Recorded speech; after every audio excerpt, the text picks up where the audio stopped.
The traditional research focuses on the theory behind issues. The action research focuses on the practice and the solutions that can come out of a situation. And that is why it has become the best system of doing research. Senior officials and representatives, principals, teachers and students, fellow speakers and friends, and Karibuni, welcome to this first TVET Applied Research Forum hosted by Colleges and Institutes Canada and supported by the International Development Research Centre. It is with great pleasure that I extend on behalf of CICan a warm welcome to those of you participating in this forum in person at the Kenya Technical Trainers Institute in beautiful Nairobi, and to those joining us virtually from across Kenya and other parts of the world. We hope that the TVET Innovation Fund is instrumental in promoting and enhancing the culture of research in the skills development sector. How does the work of the Polytechnic link with community needs? What are we learning about how to reform technical and vocational training to make it more inclusive? How do we ensure that curriculum design considers what businesses and different value chains need in terms of skills? The government is aware that this is a key component, both in the knowledge creation and also in solving societal problems. And it's because of this that the ministry has purpose to support training, and it does this through a number of initiatives. Now, the recent inclusion of science, technology, and innovation in the performance contract of all TVET institutions is also envisaged to make contributions in enhancing TVET research. In the TVET sector, we are expecting the government to formulate policies. We expect the government to do the funding and industry to allow our students, our trainees, to acquire the skills and to also fund. While the TVET sector is supposed to be innovative in terms of their programs, in terms of the skills, churn out competent manpower that can be able to produce goods that are competitive in the market and skills that can easily be absorbed in the market. There was a presentation from COST. I think it was COST Institute of Technology, the engagement of the youth empowerment, where they use students, give them stipend. We can see one of the presenters, I'm not very sure and I don't want to offend, I think she was a young faculty or a young teacher in that institution. You can see the mentorship that has gone on to preparing such a young woman to do the presentation. I'm sure if that's the direction that all of us needs to go, that even as we do these projects, as we do the research, let's incorporate the young people, both men and female, so that they get to appreciate some of the things that we are doing. One of the things that kept me wondering as I sat down there is how CICan, in its own wisdom within its organization, is able to reach the most established institutions like KTTC, and also the established institutions of TVET, but also Ekerubo in Nyamira County. This funding, the CICan funding to TVET institution, is impacting lives. In Kenya, we call it mashinani, to the grassroots. Because if you don't know where Nyamira County is, it is really far away, like over 9 hours drive from here if you left at 6. So that means that that community is enjoying the dairy farming, improved poultry. They've talked about greenhouse, they've talked about the fish pond, you know. As much as the Lake Victoria is not very far away from that county, then they are benefiting. One of the things that I also picked and I want to elaborate more tomorrow is from Sigala Gala, the issue, actually two things, the issue of female participation and generating their interest in applied research, because it is very important that we promote gender and diversity in matters of agriculture and engineering. That's why it's very important that we work together with industry in terms of knowledge creation in terms of dissemination, or just as we're doing now, so that we can know what is where, what is being done where, by whom, and also who are the champions, and so that we can share those experiences and be able to impart on our local economies, to promote such influences, so that we can have technology transfer in place, and to ensure that our graduates develop composite skills as necessary. From the Kenya Association of Manufacturers, we are quite delighted to see this kind of partnerships evolving from TVETs especially, because it has been for many years partnerships around applied research have been with the universities, and the TVETs have been doing it in a silent way, or probably small scale, or probably not really commercializing in partnership with industry. We are quite excited and we congratulate the organizers of this first applied research forum, bringing together all the stakeholders to discuss how we move forward in this country amidst the many economic expectations, the social challenges we've seen, creating jobs, and also creating economic opportunities for our young ones. If I was to ask by a show of hands, all of us have taken milk this day, and that is how big the industry, the dairy industry is. So to meet these consumer tastes and demand, micro, small, and medium enterprises are focusing on production of a variety of dairy products. And this being a huge business opportunity existing, the dairy processing, SMEs are challenged in terms of maintaining product quality. There is comprehensive empirical data on information and skill gaps among the dairy processing, micro, small, and medium enterprise workers. After the first phase, which was a paper proposal, we have the second stage where we have trainers who are trained. The third phase, where trainees were recruited. The fourth phase, where groups were developed or concepts were developed. Now I have to now respond on the issue that has been asked in the chat room, that how are these important findings on gender equality and inclusion being positioned to make a difference in the technical institutes or national polytechnics?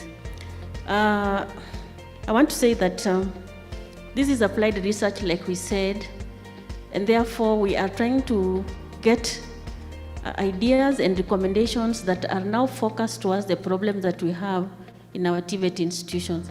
And therefore these findings, they are going to inform policy at the government level.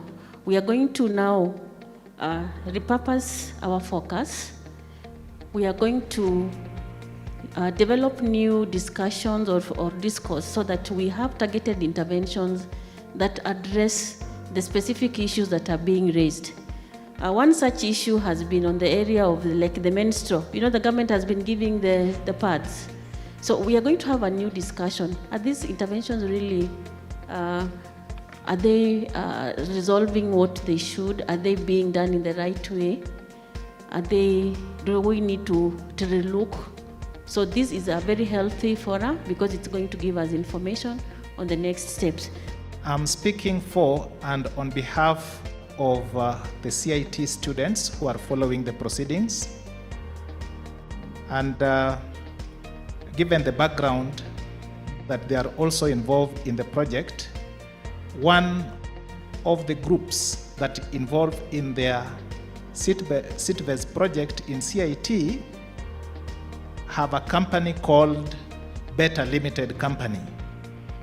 In their company, they are thinking of solar dried foods as one of those innovations. And I am addressing them as well as presenting their issues, that the innovation appears to be arousing very good interests for the two institutions, and I want to compliment them and say that as CIT, we are also keen on solar-dried foods and would wish to have collaborations in future so that we can see whether the CIT students, particularly the Better Limited company, can be at peace that at least there will be some collaborations to speed up their interest in this region. I would like to appreciate the presenters. That was a good presentation. Thank you very much. I had two questions, but one has already been asked. I'll go to one that goes to Kabete on the aspect of the materials that you are going to use to make the healthy bread. All the categories that you have mentioned, all of them have one way, or in one way, may go through the process of fermentation. So what are the alternatives? What alternatives are you going to offer? And when it comes to raising, I know bread has got to, you must be having some raising agent. What alternatives are you going to have to the ones that already exist that bring about the fermentation? I appreciate the way they have done their work. As you can see, as them present, they are confident and they did it within recorded time. They are within their time given. And that one now comes to the issue that we debated yesterday. And I repeat by asking CICan and other fathers, is it possible we look for ways of training our researchers that we are sponsoring, that they can be able to know and the hows to put about their research down. They are doing very good work of research. They have very noble ideas, but at times they would lack that, and somebody confessed yesterday and said, for me, I can do, but when you tell me to write, all right, so how do we make sure that them that we are funding are also able to be equipped with the knowledge and skills about research? That is one of the aspects. We have another thematic partnership that focuses on applied research and innovation, which is fully linked to what we are doing currently. So again, this specific partnership is also just going to try and see within our TVET ecosystem, what are the gaps? What can we do differently? How do we, again, just invest more in applied research so that we're able to find solutions for our own local problems? Yeah, we don't constantly look for what's outside, but then we use our own resources to find our own local solutions. My name is Kisha Joan. I'm a TVET graduate. I did building and construction in Community and Development Youth Empowerment Institute. And I also did building technology and civil engineering at Kenyan Technical Training Institute. Right now, I'm working with Edaman Properties, a company that is located at Athi River. We are building houses there, and also we have another project in Ngara. We are still building the 7 icons of Nairobi. And despite that, I'm also your research. Indeed, since yesterday when I came here, I've learned a lot. I've heard from you. Your research is so great.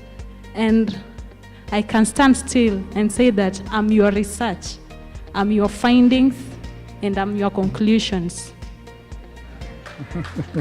Thank you.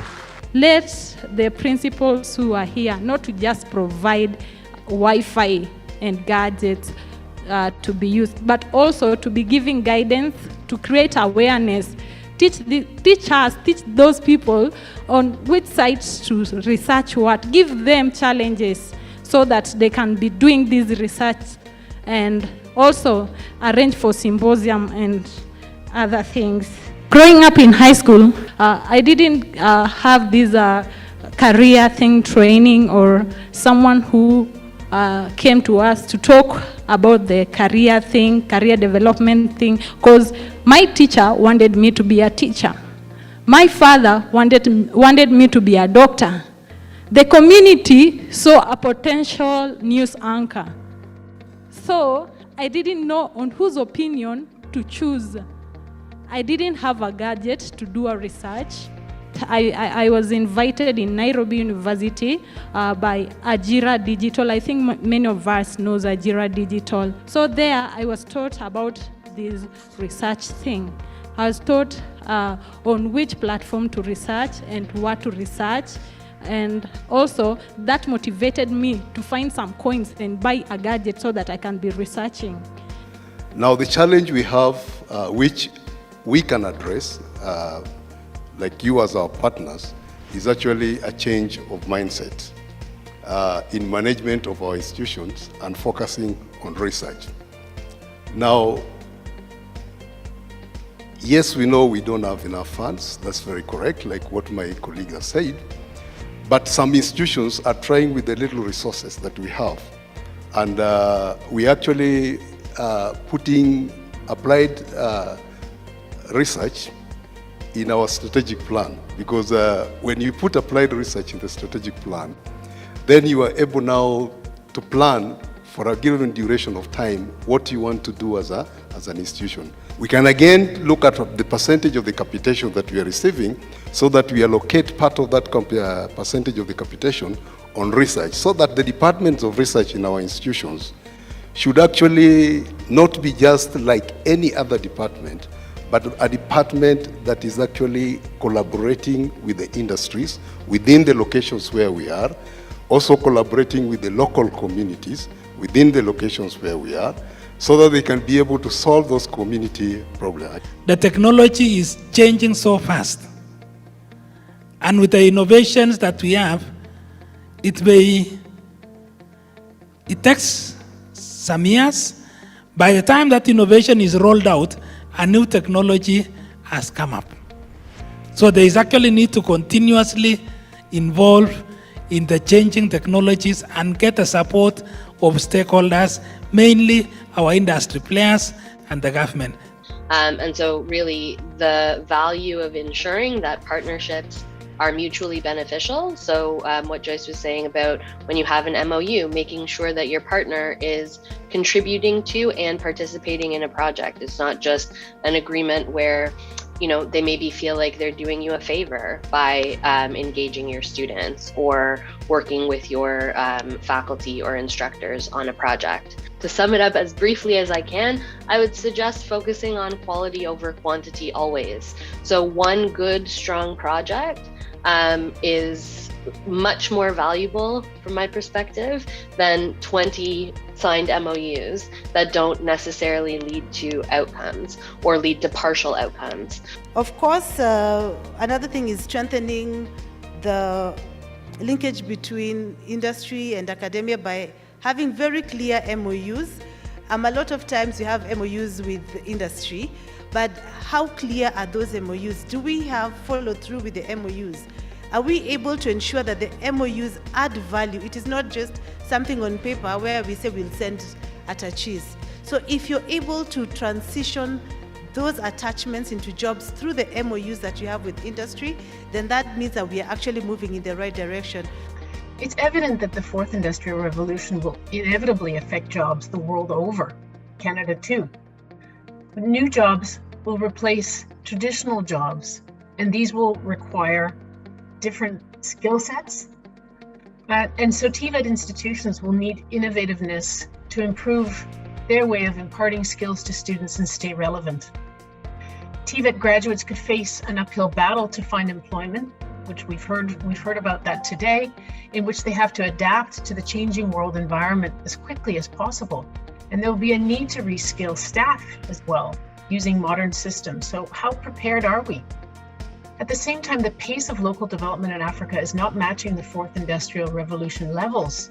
Students need to be engaged in real-world tasks.